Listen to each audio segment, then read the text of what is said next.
Hello, Cascadia fans. Welcome to our penultimate regular season weekend.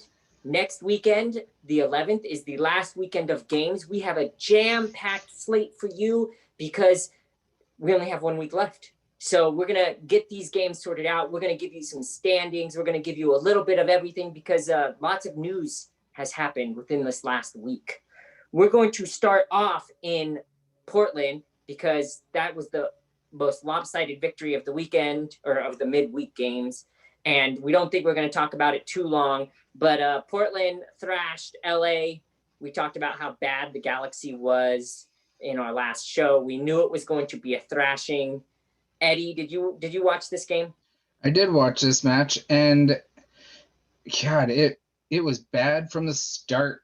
If you're a LA Galaxy fan, I mean, 6 minutes into the match, Portland scores the first goal by Nizgoda, and then by the 19th minute, Nizgoda has a brace, and going into halftime, Valeri gets the PK in the 30th minute, and so you're down 3-0 at halftime for the Galaxy. And watching, I thought this was so cruel. The GM for the Galaxy was set to do an interview at halftime, which he ended up doing, but I would not want to be interviewing the Galaxy GM at halftime when their squad is down 3-0. That was just awkward. One of the things that he was asked was, what's your stance on the head coach situation? Is he going to be back next year? And he said, we're going to have to discuss it. Well, after the match, he goes and fires him. So we got that Portland answer pretty quick. officially brought the axe down on Shalotto's career at the LA Galaxy. I know we had discussed it. I was saying that he should have been fired 2 to 3 games ago. I'm surprised they even gave him this long. But a 5-2 loss this late in the season, it will definitely get your coach fired when you're having as bad of a season as you're having. The Timbers would ultimately score 5. They would get 2 more in the second half. The goal I want to talk about is probably in contention for goal of the year. Did you see Andy Polo's strike? Oh my goodness, that was gorgeous. I'm trying to remember it. It was a Chara chip to the far side of the box and a little side foot volley from a crazy angle into the top netting. I remember that, yeah. Easily goal of the week, potential goal of the year nominee. I mean, it's up there for sure. It was definitely world class. Before we go too far into this match to the end, I just want to bring up that Galaxy made it look like they had a really good talk at halftime in this, because I think I timed it out to 17 seconds. 17 seconds into the second half, they come out and score a goal to make it 3-1. And at that point, I was thinking, what were they talking about back there? Because they actually looked pretty strong towards the start of the second half, until Williamson was able to score the 4th goal for the Timbers. At that point, it was just game over. Then Galaxy ended up scoring in the 91st minute, but at that point, everyone knew the game was over. Commentators are even saying that's not even a consolation goal. It's just over. Yeah, that's exactly that. If you look at the statistics, they were actually fairly even across the board. This was really just about the quality of chances created. You're looking at 13 shots for both teams, 7 on target for Portland, 6 for LA, 50.5% possession for Portland, 49.5% for LA. So statistically, it looked fairly even, but the Portland Timbers they had quality chances. They took care of those chances. And so that game went as expected. No surprises there. I think the biggest surprise, though, if you want to call there any surprises, we both had a little bit of a conservative scoreline, thinking that the Galaxy were going to tighten up, and we were saying everyone's going to score, and it felt like everyone was on the board again.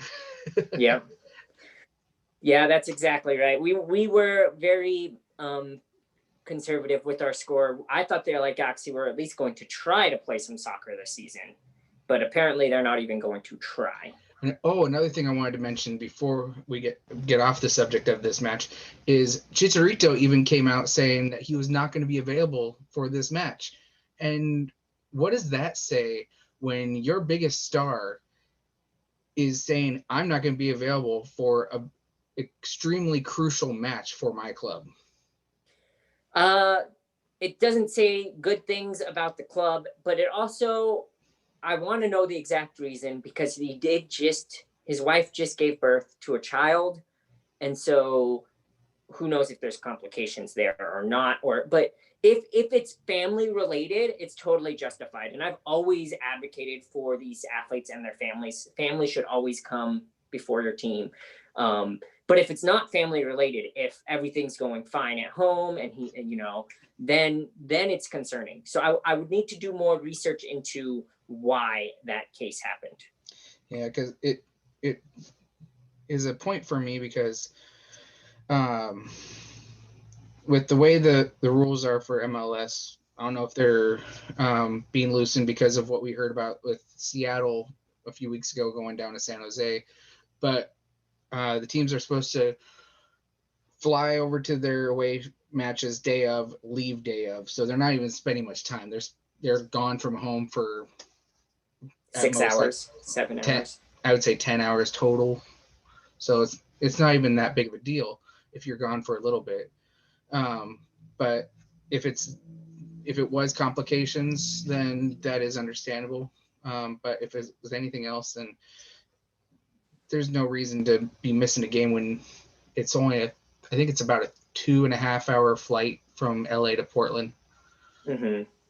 And there are rumors that Chicharito may be on his way out the door. It'd be a very short-lived time with the LA Galaxy. So we'll keep an eye out on that. The transfer window just closed, so it wouldn't be till after the end of the season, of course. But that is in the talks. All right, so shall we move on to the big match of the weekend?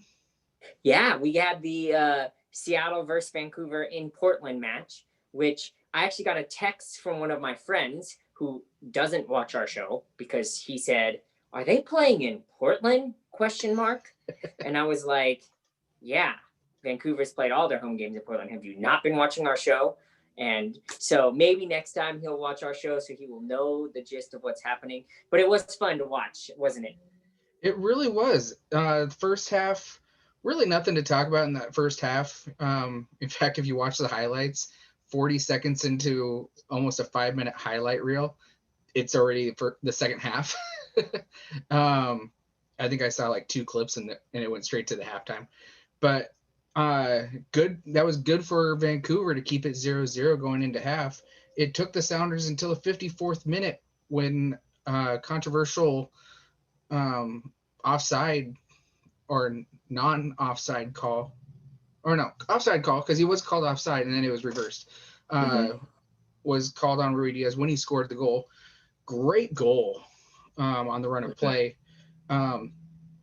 Initially called offside, but then after VAR, they determined that he was onside. What do you think? Was he onside, offside? He looked onside to me. You look at the line, Nuhu passed the ball in right at the 18-yard line. So you look at that line, and it's pretty clear that that's where the ball is getting crossed from. And you can see Ruidiaz running across that line, and the whole line is visible, which means he definitely is not past it, because you wouldn't be able to see the line. He'd be on it. So I thought it was pretty clearly not offsides. I thought it was a great call, a great reversal, and a great use of VAR. Yeah, I think so too.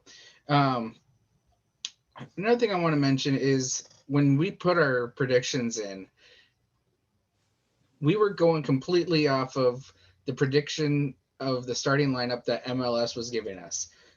I think both of us would agree that we would have a much different prediction if we knew that Ruidiaz was going to be in and Montero and Cavallini were not. Yeah, the lineups were very different than what we projected, because Vancouver decided to rest players, which is a very interesting move. I'm going to talk more about that in a moment. And then Seattle luckily got Ruidiaz cleared to play in time for the game. They also had Gustav Svensson back in the lineup. So you add both of those two pieces in there. Seattle's able to start a much closer first choice 11. And so based on those lineups, a 2-0 scoreline is actually much closer to what I would have predicted if I had known that that was the lineup. Same here. Actually, I probably would have gone a little bit deeper, thinking that Sounders would score more with knowing that Cavallini and Montero were not in that starting lineup. It kind of blew my mind that the two of them were not in there, especially Montero, with it being his former club and how he likes to score against the Cascadia clubs, no matter what team he plays for. I felt like that was a missed opportunity on Vancouver's part. I think it was the right decision. They knew once they saw Ruidiaz in the lineup and Svensson, you knew that they weren't going to beat this Seattle squad. And they have two games. Is it 2 or 3 games left? I have to look at their schedule. 3. They've got some games left. They've got to win those games. And those games are much more winnable, albeit they are playing Portland this weekend, which is not 2 games. 2 games. Portland and LA, right? Portland and LA, both in Portland. So they're technically the away club for this weekend's match. Right. So they've got 2 games left. And let's wrap this straight into our talk about playoffs, because we talked about it a little bit earlier. MLS has changed the criteria for the playoffs. We knew this was coming. There's no way Colorado was going to finish all their games this season. They have 6 games left and 1 week left to play. After November 11th, the MLS does not want to play any more regular season games because that's when the international window starts. And then they have to start the playoffs right after that international window. So the only way they could have finished those Colorado games is if they played during the international break. They decided they're not going to do that. So teams are going to finish in the Western Conference with different amounts of games played.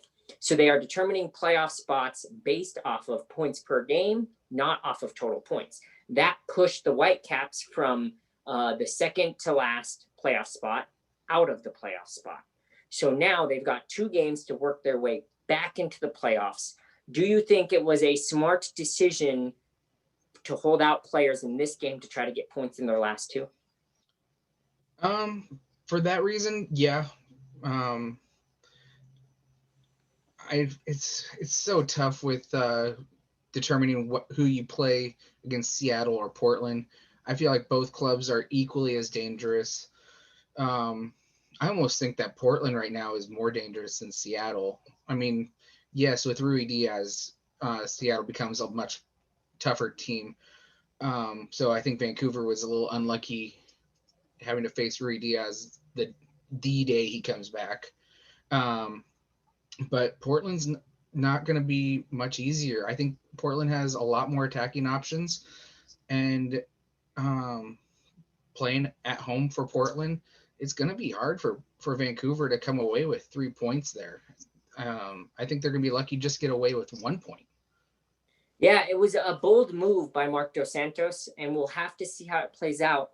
I did get to watch this game, Seattle versus Vancouver, on the Vancouver broadcast, and they were talking about how hard it has been on this Vancouver squad living in Portland for the last few weeks. And if they were to make the playoffs, how much longer they would have to live in Portland.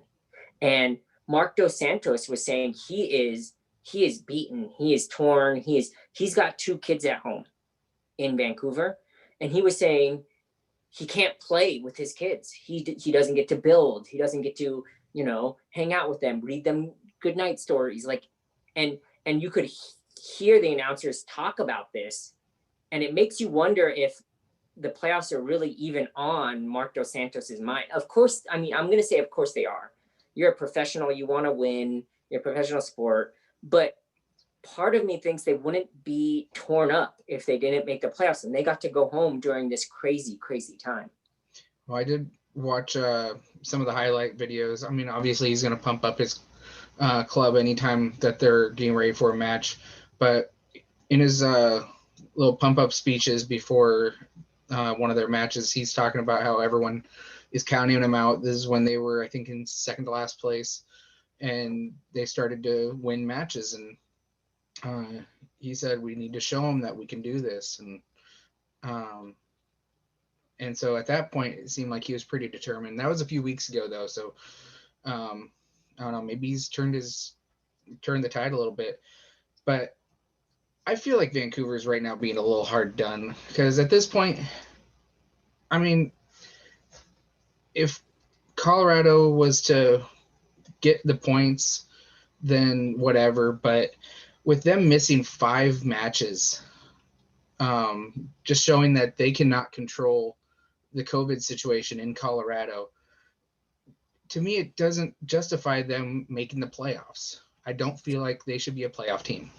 Yeah, it's hard going both ways, because they shouldn't get rewarded for not playing those games, but they also can't be punished. It's not their fault some of their players contracted COVID. I mean, you can't blame people for catching a virus. Nobody wants to catch it. They didn't catch it on purpose. So it's a double-edged sword here. Like, there's no right way to do it. MLS made their decision, and now teams have to react. I wish the decision was made 2 to 3 weeks ago, so teams had more time to adjust.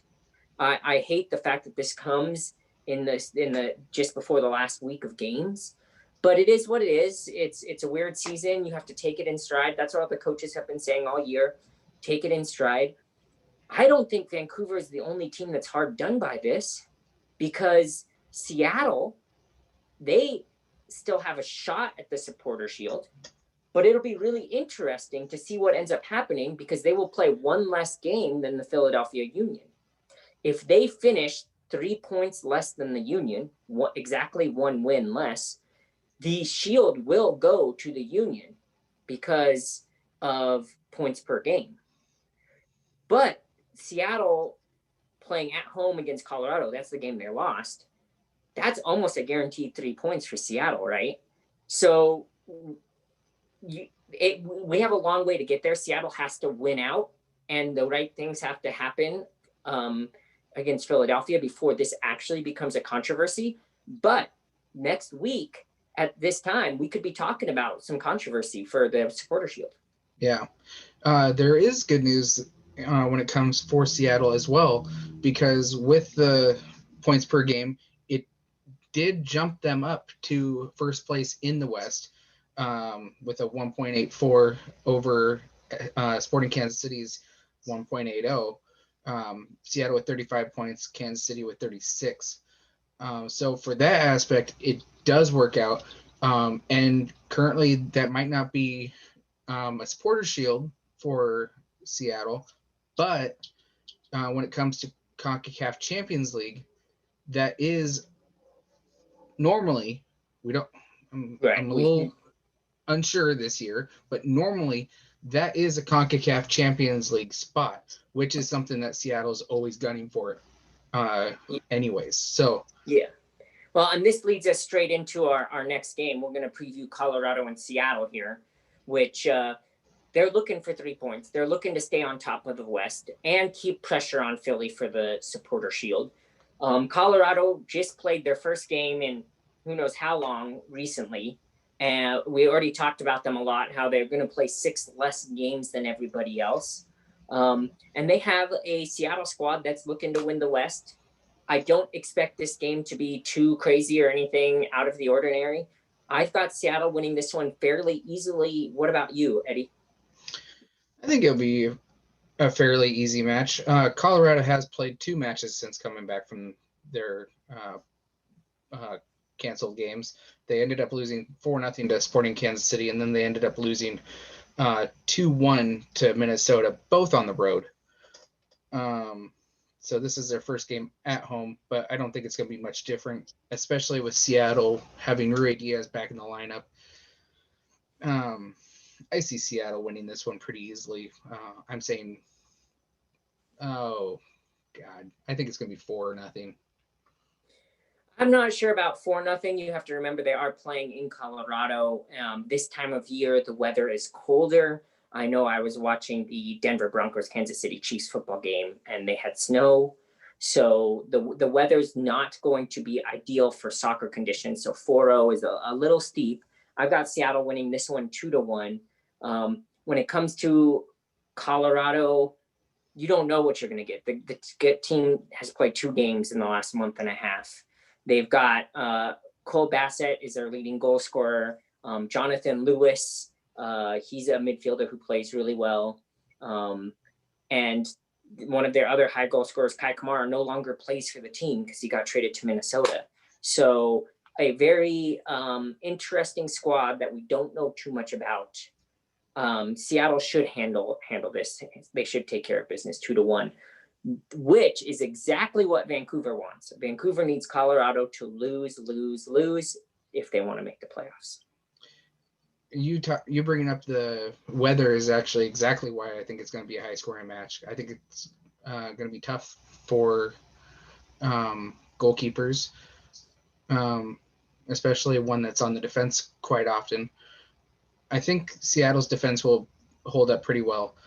Also, if you look at the last 3 matches between Colorado and Seattle, the last one did go Colorado's way 2-0, but before that 2-0 Seattle and 4-0 Seattle. Those were both in Seattle for Seattle's wins though. But yeah, I'm going to stick with my 4-0 scoreline. I can't do it. Seattle's too much of a timing and passing team. When that timing gets disrupted, I feel like their rhythm gets thrown off. It's a good game for Jordan Morris. Yeah. Which athleticism, when you have weird conditions, athleticism starts to play a factor because timing gets thrown off. The movement of the ball gets thrown off. And so if you can adjust on the fly to the way the ball is moving, then you're going to be successful. So this is a Jordan Morris. This is his type of game. No matter what, I think it's going to be a Seattle victory, 3 points for Seattle. If you look at the all-time series between these 2 clubs, 21 wins for Seattle, 2 draws, and 6 losses. Yeah, Seattle dominates the series. It's an easy favorite, and that's exactly what Vancouver wants to hear for their playoff chances, which we'll head straight into their game. This is the last Cascadia game of the year, Eddie. We've got Portland hosting Vancouver. I saw a few comments saying they're both at home. It's a double home game, but let's face it, it is Portland's home. Vancouver has played there a lot recently. This is a tough one to call, Eddie. What do you think? It is a tough one to call because normally you'd say straight up Portland, they're at home. It should be a pretty easy one to call there. But on the other hand, this is also Vancouver's home now. They've gotten used to the pitch. It's a much slower pitch than up in Vancouver. They've gotten used to that. They just played a pretty good match against Seattle in Portland, and held them to a 2-0 loss. But their top guys were not on the pitch for the start of the match. And I think it could have been a different story if those guys were on the pitch for the full match. And I think this one could end up being a draw if Vancouver comes out the way that they should. Yeah, I agree with you. It could be a draw. I think Vancouver has the advantage in this one for a couple of reasons. They rested their players against Seattle. And they got an extra day's rest going into this game because they played on Tuesday. Portland played on Wednesday. So that's going to help them out. The players got extra rest because they didn't play. They get an extra day's rest in general.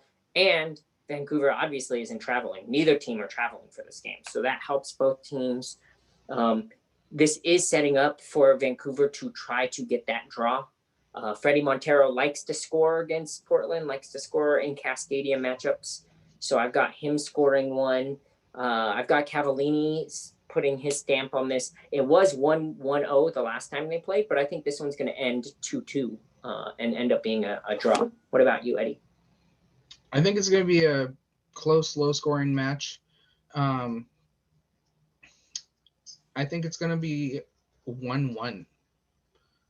I think Montero will get the goal for Vancouver, and I think Valeri's going to score for Portland. Yeah, Valeri's a good call. I want to see PORvVAN back on the score sheet. I'm a huge PORvVAN fan, but Valeri and PORvVAN, and then Montero, Cavallini, the 4 goal scorers in this one for me, my prediction. Other than that, that's the game that I'm watching this weekend. I'm excited to watch that one. I want to watch Philly to see if they're going to give Seattle a chance at the Shield. If Philly wins, then it's over. Then there's no point. Yeah, because Philly needs to lose both their matches, right? Or if Philly do they need to lose one? Mathematically, if Philly gets 2 points and Seattle wins out, they end up tied. In which case, I think Seattle would get it off goal differential. So Philly needs, realistically, they need 3 points, or they need Seattle to lose one. If Seattle loses one of their 3, it's over as well. So it's. I think the Shield is going to go to Philly. If I had to put money on it today, they would go to Philly, and that doesn't upset me too much, just as long as it's not Toronto. Yeah, I feel like the Shield this year doesn't really mean a whole lot. I mean, for some people, it probably means something, but I don't think it means much this year when you're not putting points on it. It's just points per game. Yeah. Well, I just like to see as much hardware in the Cascadia region as possible. Well, it's going to be tough for Philly's next match because they're on the road at Columbus.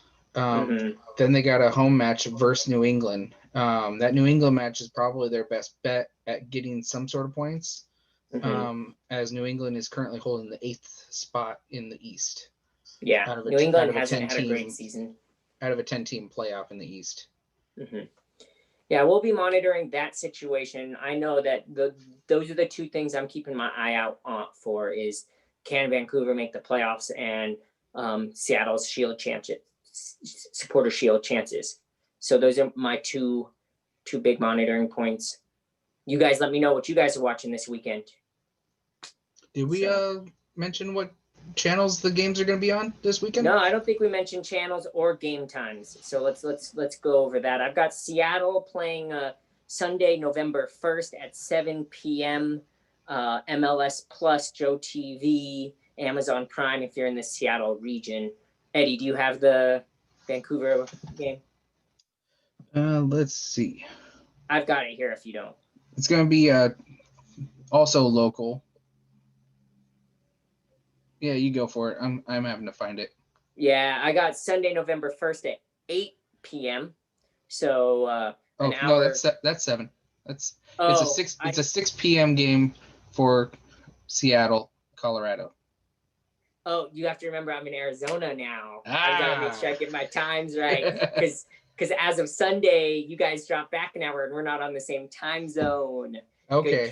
Good catch. So for me, for the Seattle match, 6 p.m. Don't wait till 7 or else you'll be after halftime. 6 p.m. Pacific time. Let's specify this now. And for Vancouver, it's 7 p.m. Pacific. So there'll be some overlap. I'll be able to at least watch the second half of both games and do some flipping back and forth. And for that Vancouver Portland, TSN for up in Canada, MLS Live on ESPN Plus. For the Portland area, Fox 12 Plus, KPDX. Definitely check out some matches. It should be an interesting weekend going into the last week of MLS. Absolutely. I hope you guys enjoyed the show. Let us know your thoughts, your comments. If you really hate the fact that they switched 2 points per game, if you had even a better solution, I don't think there is one. And as always, go Cascadia.